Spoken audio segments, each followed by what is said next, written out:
Buenas, un placer compartir este encuentro nuevamente con este grupo de profesores que se encuentran en este proceso de formación dentro de lo que es el doctorado de esta gran institución, como lo es el Instituto de Estudios Superiores, Investigación y Posgrado. Quien les habla, Pascual Moreno, para servirle nuevamente y poder conversar e interactuar acerca de lo que es el mundo de la innovación educativa, un tema bastante interesante, el cual podemos compartir y podemos profundizar a medida que vamos avanzando, ¿verdad?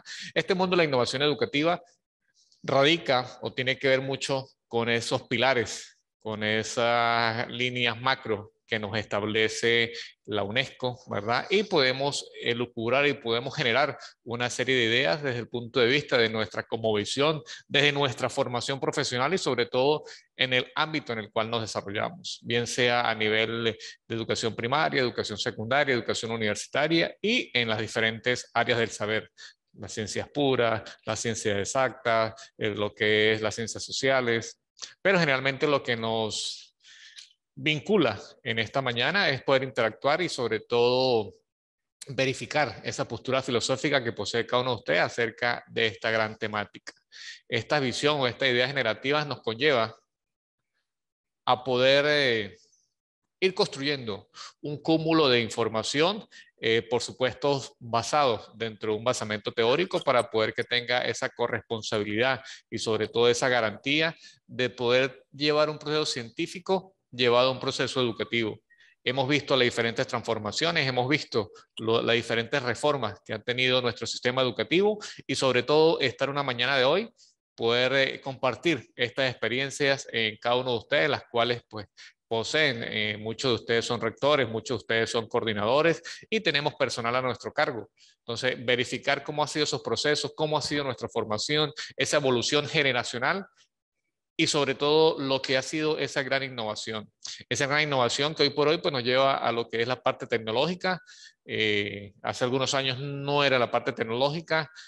Comenzamos con lo que fue la escritura, con lo que fueron los números, lo que fue el ser humano, ¿verdad? Y fue desarrollando esa gran evolución a un contexto de el poder separar esos grandes procesos de enseñanza y de aprendizaje.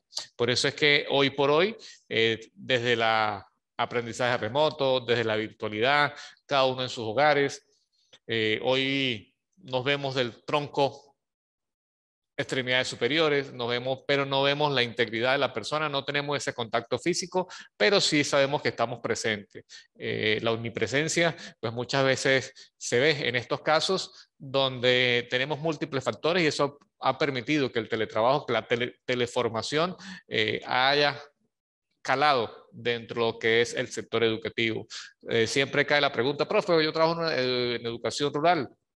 También existen las diferentes formas para poder interactuar y poder llegar a través de diferentes estrategias, a través de diferentes vinculaciones para que el mensaje llegue.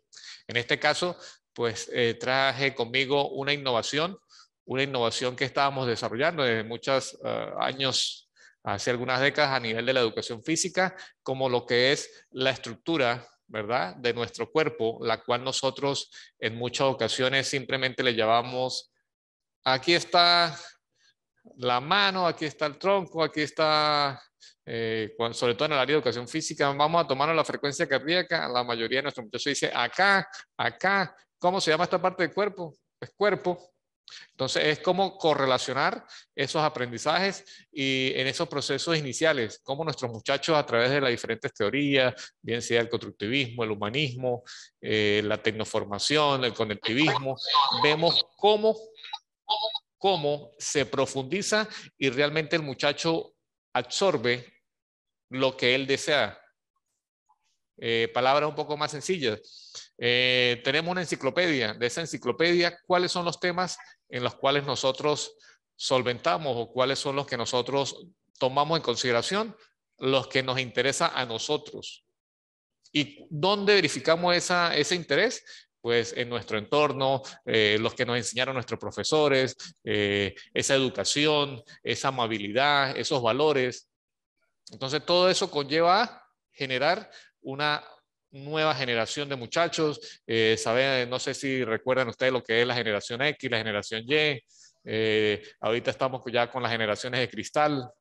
donde tenemos la información mediática. Hoy, en estos segundos ya podemos generar y podemos conocer lo que ha pasado en la otra parte del mundo de manera instantánea.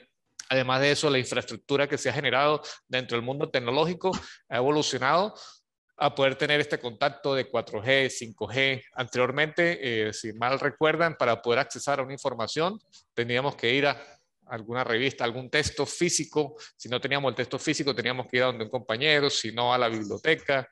Si no a la biblioteca, había que encargar, hacer todo un proceso. Hoy en París existe una librería donde hay un catálogo de N cantidad de libros, donde usted lo solicita y se lo imprimen en 10 minutos. Se lo sacan impreso. Entonces vemos cómo hasta esa filosofía ha ido cambiando, ha ido evolucionando. Acá aparece en el fondo un link, ese link posteriormente lo vamos a evidenciar, donde aparecen 14 recursos tecnológicos que el docente puede hacer uso en sus clases. Particularmente yo apuesto a lo que es la gamificación dentro del proceso educativo, que no es nada más sino que utilizar el juego, ¿verdad? Desde un valor educativo, desde un valor práctico, para que tengamos el interés, captemos la atención de nuestros muchachos a cualquier nivel, bien sea a nivel andragógico, bien sea a nivel pedagógico. Lo importante de ello, y en este caso, pues no volvernos un monólogo, pasamos a la siguiente lámina. Ese mundo académico que nos exige a nosotros, ¿verdad? Guarda mucha correlación con lo que es el uso y el manejo de lo que son los recursos educativos. La pandemia nos llevó a acelerar esos procesos tecnológicos, a manejar herramientas que sabíamos que existíamos, pero no era necesario utilizarlas, porque teníamos esa presencialidad, teníamos ese contacto, teníamos ese principio de orden. Nuestros muchachos tienen que sentarse así, asado. Entonces, dentro de esa formación, dentro de esa industrialización del sector educativo, tenemos que pensar de que cada uno de ellos posee diferentes ritmos de aprendizaje, de que cada uno de nosotros tiene diferentes estrategias de enseñanza, que todos van a un fin último. Aquí me quería parar un poco y hacerles esa retrospectiva o elucubrar una imagen de un carro de 1950. Creo que la Ford, no sé si recuerdan un poco esos carros que lo hemos visto, de repente algunos no lo hemos vivido, pero sí hemos visto esas fotos y fíjense un carro del año 2020. Toda esa ergonomía, todo ese diseño, todo el modernismo después de 70 años. Pero observemos un aula de una institución educativa donde tenemos un espacio físico, donde tenemos unos estudiantes con unos pupitres y un profesor que está dando unas directrices. En el año 1950, ahora llevémoslo al año 2020. ¿También ha cambiado? Por supuesto que también ha cambiado, porque nos ha permitido o ha incursionado lo que es la virtualidad. Entonces, pero el acto como tal, ¿verdad? En el caso del carro, las máquinas han tenido un proceso donde han generado mayor combustión, donde han generado menor consumo de gasolina. En el caso educativo, mayor información, tenemos abrir esas mentes que tenemos nuestros muchachos, donde anteriormente nos llevaba una semana impartir un contenido, hoy por hoy nos lleva en 2, 3 sesiones, ya le podemos... Carolina está ahí adentro.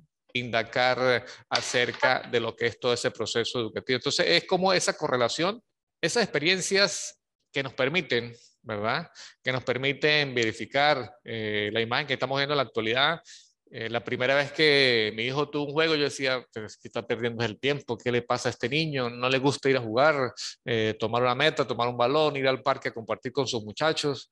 Pero después que este juguetico o que este artefacto, que esta herramienta, hacemos un uso adecuado de él, les cuento que se forma ese apego, esa adicción, tal como vemos nuestra generación, vemos como nuestros muchachos duran 3, 4 horas con los dispositivos móviles, utilizando aplicación, utilizando juegos, valga la redundancia, donde generan y uno empieza a pensar, epa, pero ¿por qué les agrada tanto?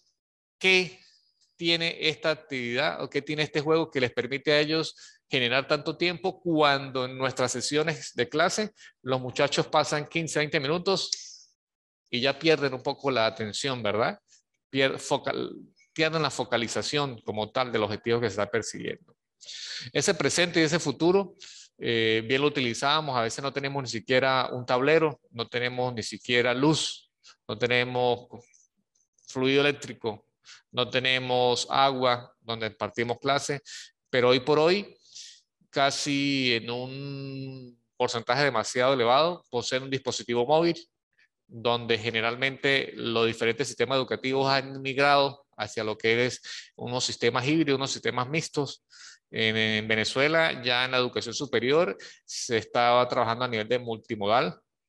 En todo lo que es Latinoamérica, ha permitido una fuga de talento hacia lo que son las otras partes del mundo para poder visualizar y poder generar y sobre todo sacar el mejor provecho en cada uno de los muchachos, en los cuales se ha ido consolidando en la Universidad Venezolana, en la Universidad Latinoamericana, y vemos cómo empresas multinacionales, estas personas han ido calando, han ido formándose, entonces ahí es donde nos llama a nosotros a pensar y sobre todo evolucionar.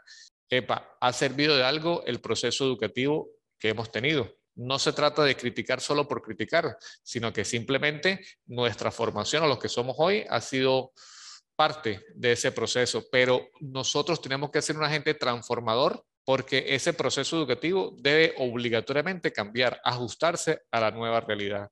Por eso es que prácticamente el futuro es incierto, pero es bastante gratificante sobre qué jugueticos, qué herramientas, qué estrategias podemos utilizar para un mañana. En esta sí me quiero detener para poder interactuar un poco con ustedes. Veo que la profe Dina, tuve la fortuna de saludarlo hace algunos minutos, pero es cómo vamos ibanando esa innovación educativa en nuestra realidad, en nuestro entorno. El ministerio nos indica que debemos tener esta connotación, debemos tener A, B, C, pero la poseemos. Nuestros directivos, nuestros profesores que ya tienen cierto andamiaje, cierta experiencia, 20 años, 30 años, fueron formados bajo otro proceso. Pero hay unos que se han interesado y manejan excelentemente la tecnología, otros les cuesta un poco más. Pero esto se trata de salir de nuestra zona de confort y tener toda una sistematización de cualquier herramienta, no necesariamente puro la tecnológica, para poder que ocurra una innovación. He visto bastantes experiencias de cómo llevar ese proceso de lectura, ese proceso de, sí, prácticamente el de lectura, de enseñanza a través, en las escuelas rurales, a través del burro, no recuerdo el nombre. ¿Alguien me puede colaborar? Biblioburro. Biblioburro, pero tenía otra palabra un poquito más atractiva. Porque yo a usted le digo, mire, el biblioburro, me van a mirar así como que medio. En cambio, si les digo, les va a llegar la literatura a través de un medio innovador, el cual goza de una gran satisfacción en el mundo agrario, en el mundo rural, les va a causar una inquietud. Pero si digo, mire, el burro le da ya los libros, suena distinto el mensaje. No sé si me doy a entender en esa parte.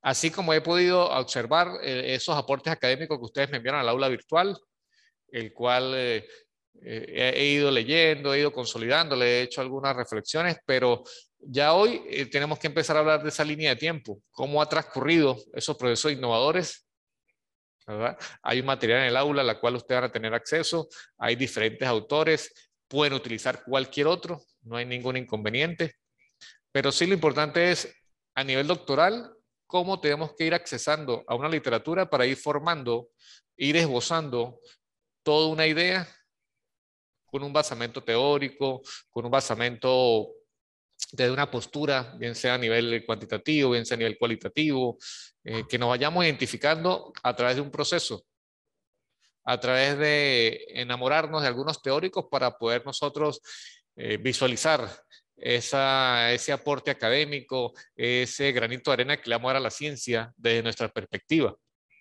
Entonces, las primeras actividades, las primeras entregas, pues son abreboca para seguir formándonos y ir construyendo y ganando esas ideas. En esta ocasión, pues estaba conversando con la autoridad de esta institución y próximamente va a salir un nuevo número de la revista Redip.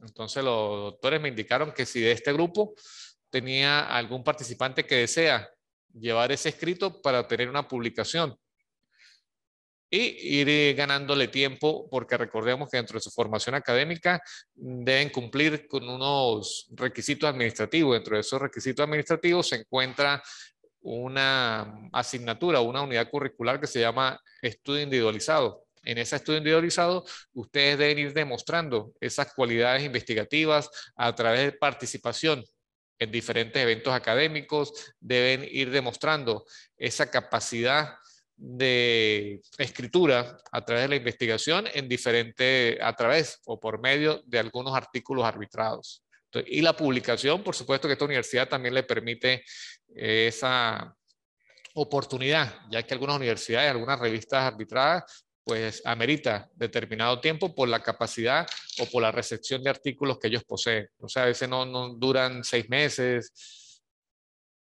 9 meses, 3 meses, cuando mínimo 3 meses. Y aquí también, pues tenemos nuestra revista que sale semestral, ya en diciembre salió el último número. Entonces ya el doctor Omar Escalón y la doctora Dani Soledad están trabajando en función del nuevo número que va a salir a mediados de año. Entonces esa es una invitación que les hago para poder ir generando, ir aportando y que el nombre de ustedes pues ya empiece a sonar en el mundo académico.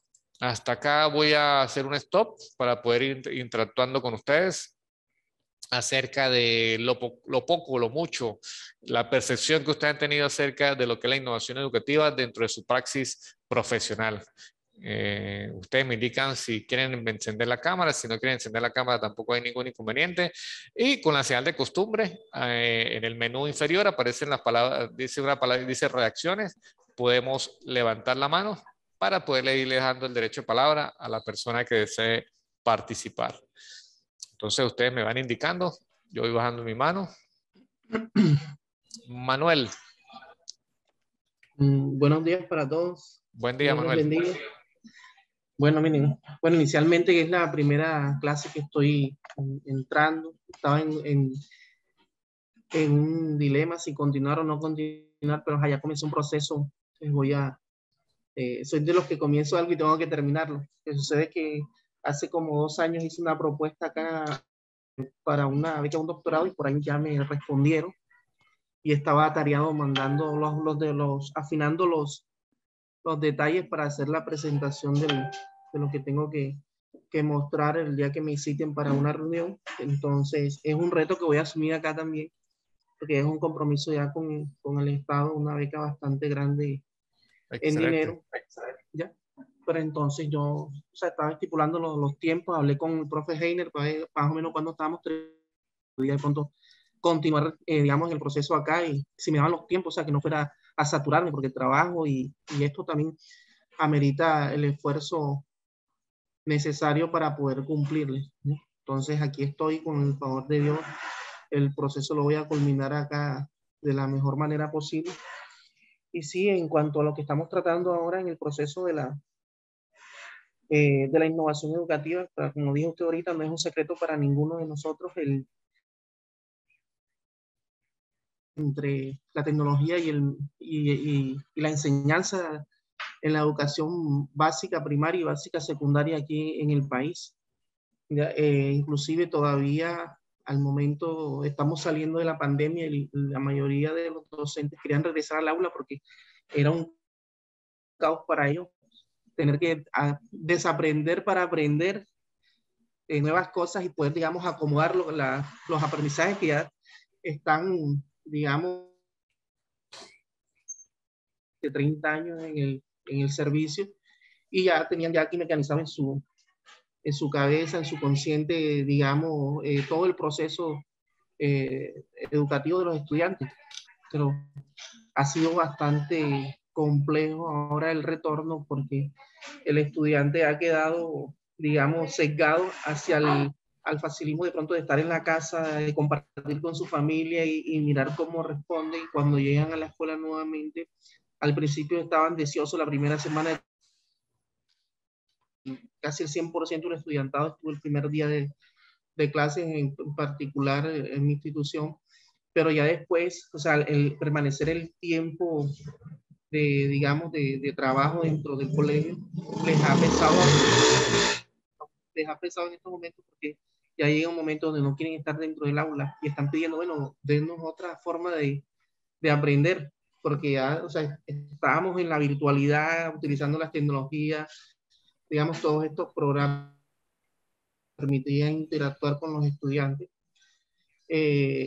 digamos, quedaron ahora mismo ahí paralizados, porque el docente se metió en el aula y está otra vez encaminándose por el aula. Parece que no aprendimos nada con respecto a todo lo que pasó en estos 2 años de pandemia. Entonces, mi punto de vista es que dimos solución momentánea a un problema que estaba presentando, pero no le dimos la solución real a las cosas porque no estamos haciendo uso, digamos, eficiente y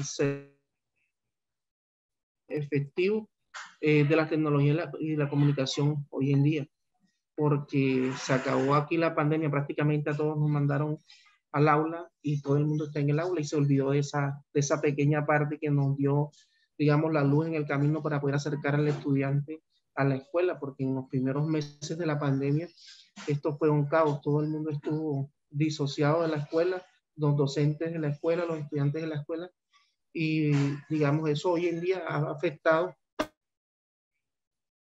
por la adquisición de los aprendizajes de los estudiantes, que hubo una descompensación en el sentido de que estudiantes que hoy en día llegaron, digamos, en grado tercero, tienen un nivel todavía aún de primero o segundo de primaria, y le toca al docente retomar nuevamente todos esos aprendizajes que el estudiante debió haber desarrollado o adquirido, perdón, 2 años atrás, digamos, embutirle todo de una sola vez, pero no lo está haciendo de la manera que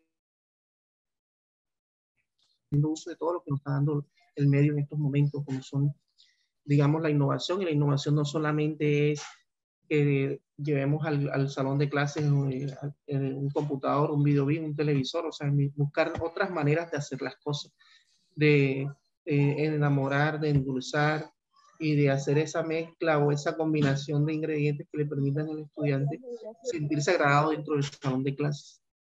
Es, es, exacto, mi profe. De verdad que pues trataríamos de acompañarlo de la mejor manera, brindarle esos aportes y sobre todo esa postura que tiene a nivel de esos aportes de la tecnología al sector educativo. Le doy la oportunidad al profe Genaro, que tiene por acá la mano. Un fraternal saludo, mi profe. Igualmente. Igualmente para cada uno de los compañeros que hoy participan, su participación y el interrogante sobre la percepción de la innovación educativa.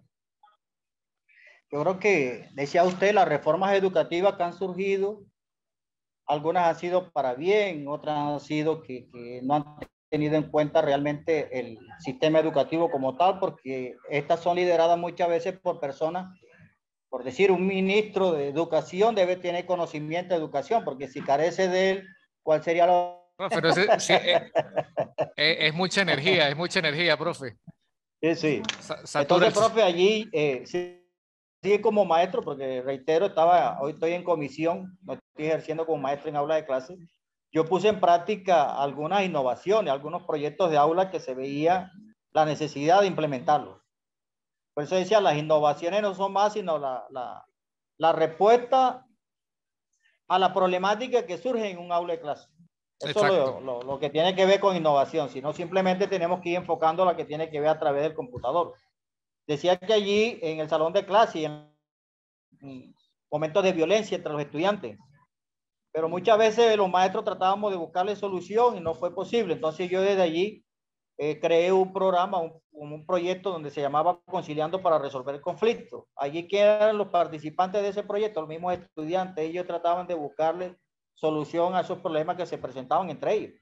Tuve otro proyecto que también innové en el salón de clase y fue espacios que los niños no separaban las palabras, escribían todo, era en espacio.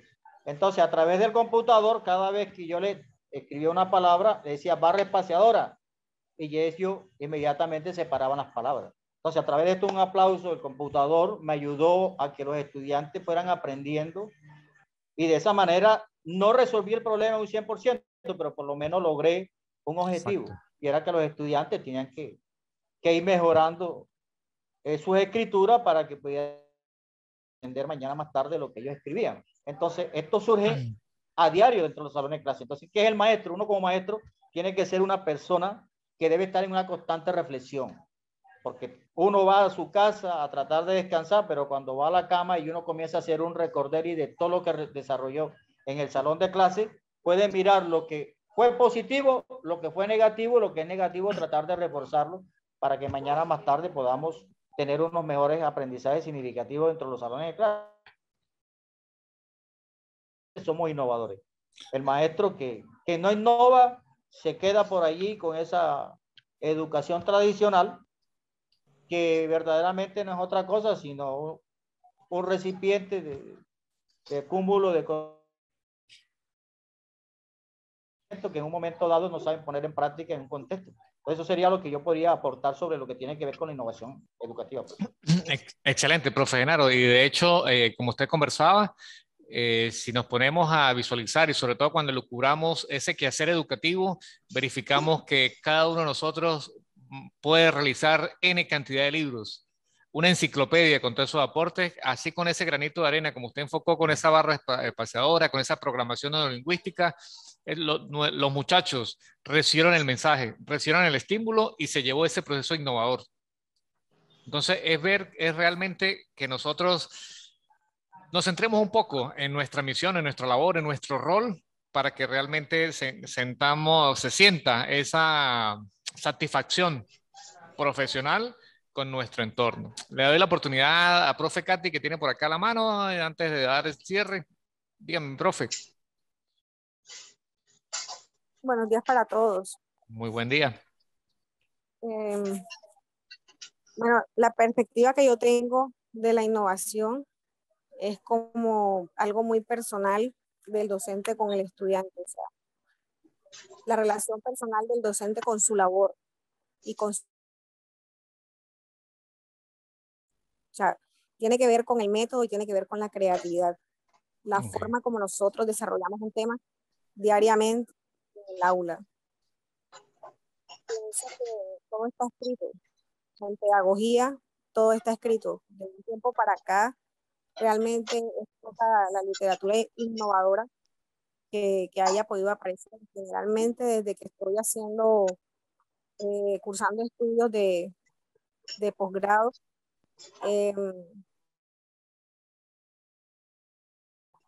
hablan de los autores, de los filósofos, etcétera. Los contenidos son muy similares. ¿Para qué nos debe servir a nosotros los que nos estamos formando en esta etapa? Todo lo que estamos aprendiendo, todo lo que estamos reforzando para llevarlo al aula de otra manera, para ser creativos. El YouTube nos sirve, el Internet con todas sus herramientas nos sirve, pero podemos ver mucha gente creativa en el aula no sirven para nada. Es en parte lo que decía el profesor Genaro. Los proyectos de aula sirven de apoyo para esa innovación y para esa creatividad. Pero no es solamente el proyecto de aula. O sea, cuando uno va a dar una clase, uno tiene dos opciones. O la da de manera tradicional, tablero, cuaderno, o se busca o se tenía otro modo de hacerlo, con lo que el entorno le presenta, con los presaberes que traen los estudiantes, hacer esa clase divertida para que el estudiante al otro día tenga ganas de regresar al colegio. A veces el hecho de que el estudiante no tenga la facilidad económica para conseguir algunas cosas se convierte en una traba, pero eso también, o sea, ese es un ombligo que hay que cortar, porque no todo es plata. A veces en el medio podemos conseguir cosas también para trabajar con los estudiantes. Entonces, para mí la innovación tiene más que ver con el método, como nosotros creamos la clase antes de llegar al aula y queremos hacerla divertida o acogedora para el estudiante. Ponerse en el zapato del alumno. En la universidad había una profe, cuando yo estudiaba en el Infotec de Ciénaga, la licenciatura, había una profe que nos decía que ella cuando iba a dar la tutoría al día siguiente, no, o sea, una noche antes no dormía, porque siempre estaba como su cerebro Ansiedad. hacer que la clase fuera diferente, que la clase fuera interesante. Y si se le ocurría algo en el momentico, a la hora de la madrugada ella se levantaba y cogía una hoja y escribía. Realmente yo no me acuerdo, ese proceso pero ese aporte que nos hizo nunca se me ha olvidado. Entonces decía, yo me levanto, agarro una hoja y anoto la idea y me vuelvo a acostar. Porque al día siguiente, cuando en la mañana temprano yo cojo esa hoja y digo, se me ocurrió tal cosa, lo voy a cranear. Y eso que ya éramos estudiantes mayores de edad. Llegaba al aula con algo chévere. O sea, cuando uno decía vamos a dar clase con la profe tal, uno quería ir. En la universidad también nos volábamos de clase. Cuando la clase era con ella, uno no quería faltar. Ahí les dejo la inquietud. Vale. Aparte de lo que estás hablando, más que todo eso, o sea, es un proceso de reflexión, digamos, tomando, digamos, una expresión que lanzó ahorita el profe Genaro, reflexionar, y que esas instancias de reflexión, de análisis, deben generarse, que también son innovación, deben generarse también de manera, digamos, en espacios formales dentro del colegio, y en los espacios informales, como lo está comentando ahora, que lo hace la profe, lo hacía pues en la intimidad de su casa o a cualquier hora del día, pero el colegio también debe, en ese proceso de innovar, de generar esos espacios de reflexión, de mirar qué se está haciendo en la práctica docente, expectativas, qué intereses, qué necesitan nuestros estudiantes. Además, o sea, enfatizando en lo que es la reflexión, es preguntando si la hacemos antes, durante o después. También es, digamos, innovación. ¿Qué voy a hacer cuando lo estoy haciendo? ¿Cómo está surgiendo? Si está surtiendo el efecto que pensé y qué hago en ese momento. Y después reflexiono sobre todo lo que hice y vuelvo y aplico el proceso. Ya vengo a la clase siguiente, ya con un proceso preestablecido y en camino pedagógica hacia otro camino, pero de tal manera que me permita a mí sacar el mejor provecho de lo que estoy haciendo y sacar el mejor provecho de lo que están haciendo los estudiantes. Entonces no es más nada, o sea, innovar para mí se define en esa expresión, reflexionar sobre lo que se está haciendo antes, durante y después. Okay. Vale, Gracias. mi profe, fíjense que ese aporte de la profe Katy y el profe Manuel que lo reafirma es el repensar. Generalmente ese proceso cognitivo del docente siempre está en constante evolución, en constante significación para buscar la manera de buscar esas alternativas pedagógicas, esas alternativas didácticas para engrandecer estos encuentros. De hecho, cuando uno está de facilitador, uno siempre quiere que los muchachos enciendan sus cámaras, que sean dinámicos, pero hay unos que se encuentran de viaje, otros simplemente se encuentran por el celular y lo conectan sin buscar el fin o sin realmente para qué son estos encuentros. Entonces, es también esa resignificación que debemos verificar dentro de esa construcción en esos grandes estudios. De hecho, como la profe Katy también lo mencionaba, uno siempre busca esa alternativa, ver cómo hacer crecer. La profe Carmen quiere, yo ahorita le doy un derecho de palabra para que cierre este gran encuentro, pero lo que yo le quería hacer mención, fíjense que yo traje este pequeño juguete, este pequeño objeto donde la próxima vez todos van a encender la cámara y van a realizar una serie de movimientos corporales. Pero en lo que le estoy mostrando tiene un plano, tiene una connotación. Pero si yo lo coloco distinto, ¿verdad? Hay una hegemonía donde realmente la persona lo podrá realizar, no lo podrá realizar. Y hay algunas posturas, así como esta, de este plano, donde estoy casi plenamente seguro de que no se puede realizar anatómicamente. Alguno me dirá que sí, si alguno es gimnasta, pero es eso, es cómo llevar esas estrategias en este caso, en esta gran formación del doctorado, no es simplemente a nivel técnico, no es simplemente para generar una respuesta, sino es generar un aporte, ¿verdad? Es visualizar una estructura sobre algún contenido, alguna temática en específico y plantear esas alternativas a la academia de una visión distinta, bien sea a nivel de la fenomenología, bien sea a nivel de la etnometodología, pero es verificar ese gran aporte o esa aproximación teórica o ese modelo que generemos para que los docentes, el profe Jaime está visualizando o está llevando a lo que es esa academia o ese mundo del saber, ese conocimiento científico de una perspectiva que no hayamos evidenciado, sobre todo ese interrelacionalismo simbólico. ¿Cómo apreciamos que realmente ese aprendizaje del muchacho necesita otros estímulos para que ocurra un empoderamiento acerca del nivel de la tecnología o del proceso educativo?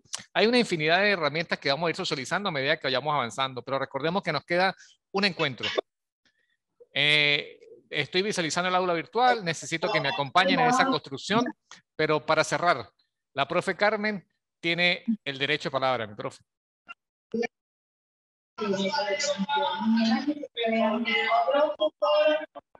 Mi profe Carmen. Bueno, entonces fíjense, si la profe Carmen no quiere interactuar, ahorita vamos a jugar al escondite. No sé quién quiere contar y el último, a ver quién queda. ¿Quién queda en esta aula virtual? ¿Sí? ¿Les parece? Yo creo que la profe Dina quiere contar. Yo creo que si cuenta 5, usted me va a decir el último que se desconecte. ¿Ok? En la próxima clase la profe Dina me va a decir quién es el último que se desconectó de este encuentro. ¿Ok? Y esa persona va a tener... pues ya se me desconectaron. A la cuenta de 3. 1, 2 y 3. Adiós.